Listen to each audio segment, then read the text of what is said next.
अब मैं आपको बता दूं, जितने भी तमाम डेली वेजर्स एम्प्लॉय हैं और साथ ही साथ कंट्रेक्चुअल एम्प्लॉयज हैं, ये खबर उनके लिए बहुत बेहतरीन है। आपको बता दें कि नेशनल कॉन्फ्रेंस की सरकार में उन तमाम लोगों को भी यहाँ पर होप दिख रही है जिन्हें लगता था कि हमारे मसले जो है वो कभी हल नहीं होंगे। इसीलिए एमएलए जादिबल जो है तनवीर सादिक, उन्होंने एक बड़ा स्टेटमेंट दिया है। ये बड़ा स्टेटमेंट जो है वो तमाम कंट्रेक्चुअल एम्प्लॉयज और डेली वेजर के हवाले से है। साफ तौर पर आपको बता दें कि उन्होंने कहा है कि इन्हें जल्द ही रेगुलाइज किया जाएगा और बहुत जल्द आप देखेंगे कि तमाम जम्मू कश्मीर में जितने भी कंट्रेक्चुअल एम्प्लॉयज हैं या डेली वेजर्स हैं, वो आपको खुद यहाँ पर सड़कों पर जो है नहीं दिखाई देंगे। वो आपको अपने अपने काम पर दिखाई देंगे, वो कोई हड़ताल नहीं करेंगे और वो कहेंगे कि सरकार ने हमारी सुन ली है। तो वैसे भी भारतीय जनता पार्टी की बात करते, भारतीय जनता पार्टी पहले ही कहती थी कि नेशनल कॉन्फ्रेंस की जो है वो सरकार में लगे हुए हैं और इन्हें जो है वो बैकडोर एंट्री से लगाया गया है। तो फिलहाल अभी मैं आप लोगों को बताने की कोशिश करूं कि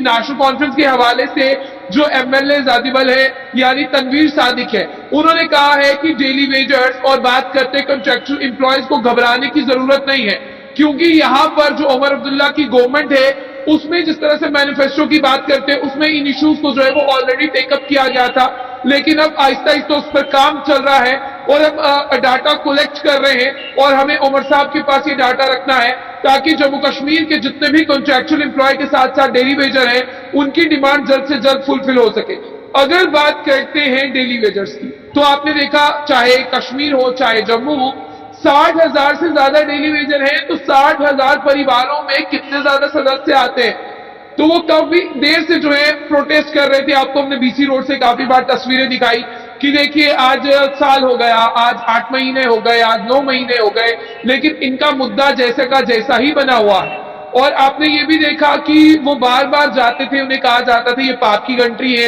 ये बैकडोर है, हमने इन्हें लगाया नहीं है, तो हम इनकी सैलरीज भी जो है वो होल्ड पर रखी जाती थी। लेकिन फिलहाल डेली वेजर्स के लिए एक उम्मीद की किरण जागी है, क्योंकि आपको देखना होगा कि जब से सरकार आई है वो कहते हैं कि उमर अब्दुल्ला की गवर्नमेंट हमारे बारे में सोचे, उमर अब्दुल्ला की गवर्नमेंट हमारे बारे में जो है वो देखे कि हमारे लिए क्या पॉसिबल एफर्ट निकल सकते हैं। और वैसे भी जितनी भी बार हमने जम्मू के यहाँ पर तमाम डेली वेजर्स की लीडर से बात करने की कोशिश की, जो प्रोटेस्ट को लीड करते हैं, वो कहते हैं कि घर बैठना मंजूर है। अब इस तरह से काम नहीं होगा तो हमें जो है जल्द से जल्द रेगुलाइज करने की पॉलिसी को जो है वो लाया जाना चाहिए। फिलहाल मैं आपको बता दूं कि जितने भी लोग इस खबर को देख रहे हैं, ये खबर बहुत ज्यादा बेहतरीन है, इस खबर को शेयर करें, तमाम इंप्लॉयज तक पहुंचाए, चाहे वो कॉन्ट्रैक्चुअल एम्प्लॉय किसी भी डिपार्टमेंट की कॉन्ट्रैक्चुअल एम्प्लॉय हो। और साथ ही साथ जिस तरह से बात करने की कोशिश करते हैं,